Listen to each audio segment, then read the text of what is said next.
اعوذ باللہ من الشیطان الرجیم، بسم اللہ الرحمن الرحیم۔ پیارے پیارے بچوں، آج جو ہے ہمارا چیپٹر ہے اسوہ حسنہ اور رواداری۔ تو اسوہ حسنہ کا مطلب ہے کہ حضور صلی اللہ علیہ وآلہ وسلم کا طریقہ، اور رواداری کا مطلب ہوتا ہے برداشت۔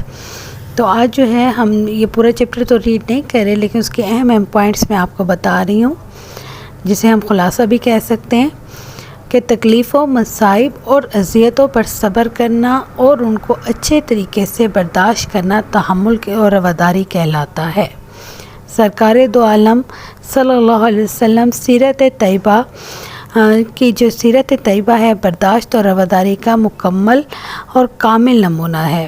اللہ تعالیٰ نے اپنے پیارے نبی صلی اللہ علیہ وسلم کی زندگی کو ہمارے لیے مشعل راہ بنایا ہے۔ آپ صلی اللہ علیہ وسلم کی زندگی صبر، تحمل اور برداشت کا ایسا کامل نمونہ ہے جو کہ رہتی دنیا تک قائم رہے گا۔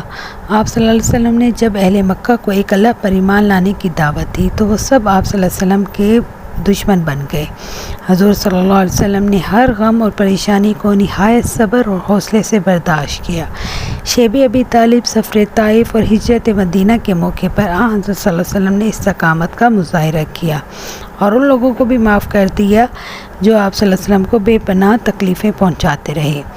فتح مکہ کے بعد مکہ کے بڑے بڑے سردار سر جھکائے کھڑے تھے۔ آپ صلی اللہ علیہ وسلم پر پتھر مارنے والے لوگ بھی کھڑے تھے، اور آپ صلی اللہ علیہ وسلم نے ان سب کو معاف کر دیا اور ان سے یہ بھی پوچھا کہ یہ بتائیں کہ اے قریش، میں اس وقت تمہارے ساتھ کیا معاملہ کروں گا؟ تو انہوں نے جواب دیا، ہم آپ صلی اللہ علیہ وسلم سے اچھی امیدیں رکھتے ہیں۔ آپ صلی اللہ علیہ وسلم نے ارشاد فرمایا، میں تم سے وہی کہتا ہوں جو حضرت یوسف علیہ السلام نے اپنے بھائیوں سے کہا تھا، آج تم پر کوئی ملامت نہیں، جاؤ تم سب آزاد ہو۔ مدینہ منورہ میں بھی آپ صلی اللہ علیہ وسلم نے اخوت اور بھائی چارے کی بنیاد رکھی اور ایسا معاشرہ قائم کیا جہاں مسلمانوں اور غیر مسلموں کے ساتھ معاشرتی سطح پر مساویانہ یعنی برابرانہ سلوک کیا جاتا تھا۔ میثاق مدینہ سے ہی مذہبی رواداری اور امن و امان کو فروغ ملا۔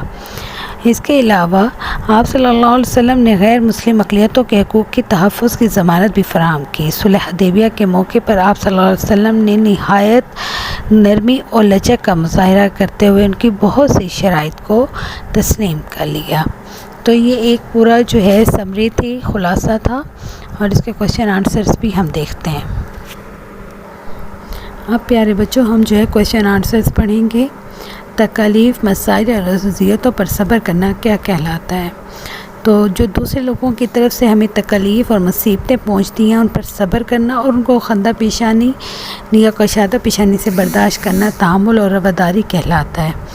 اس کے بعد سیکنڈ کوشچن ہے کہ حضور صلی اللہ علیہ وسلم کی زندگی کس چیز کا کامل نمونہ ہے؟ تو سرکار دو عالم صلی اللہ علیہ وسلم کی سیرت طیبہ برداشت اور رواداری کا کامل نمونہ ہے۔ تھرڈ کوشچن ہے، نبی کریم صلی اللہ علیہ وسلم نے فتح مکہ کے موقع پر کفار کے ساتھ کیسا سلوک کیا؟ تو اس کا آنسر ہے کہ آپ خاتم النبیین صلی اللہ علیہ وآلہ وسلم نے ارشاد فرمایا، میں تم سے وہی کہتا ہوں جو حضرت یوسف علیہ السلام نے اپنے بھائیوں سے کہا تھا کہ آج تم پر کوئی ملامت نہیں، جاؤ تم سب آزاد ہو۔ فتح مکہ کے بعد کون سر جھکائے کھڑے تھے؟ فتح مکہ کے بعد بڑے بڑے سردار سر جھکائے کھڑے تھے۔ لاسٹ کوشچن ہے کہ مدینہ میں آپ صلی اللہ علیہ وسلم نے کیسا معاشرہ قائم کیا؟ تو آنسر ہے، مدینہ میں بھی آپ صلی اللہ علیہ وسلم نے اخوت اور بھائی چارے کی بنیاد پر ایسا معاشرہ قائم کیا جہاں مسلمانوں اور غیر مسلمانوں کے ساتھ معاشرتی سطح پر مساویانہ سلوک کیا جاتا تھا، یعنی برابر کا سلوک کیا جاتا تھا۔ اب جو ہے ہم پڑھ رہے ہیں کہ الفاظ کو جملوں میں استعمال کریں۔ لفظ ہے اسوہ حسنہ، تو جملہ بنے گا، نبی کریم صلی اللہ علیہ وسلم کا اسوہ حسنہ ہمارے لیے بہترین نمونہ ہے۔ اخوت، نبی کریم صلی اللہ علیہ وسلم نے اخوت کی بنیاد پر معاشرہ قائم کیا، تو معاشرہ قائم کیا ہے، یہاں پہ آنا ہے۔ خندہ پیشانی، ہمیں دوسروں سے خندہ پیشانی سے پیش آنا چاہیے۔ رواداری، دین اسلام رواداری کی تعلیم دیتا ہے۔ ناگوار، جاوید کو نور کی بات ناگوار محسوس ہوئی۔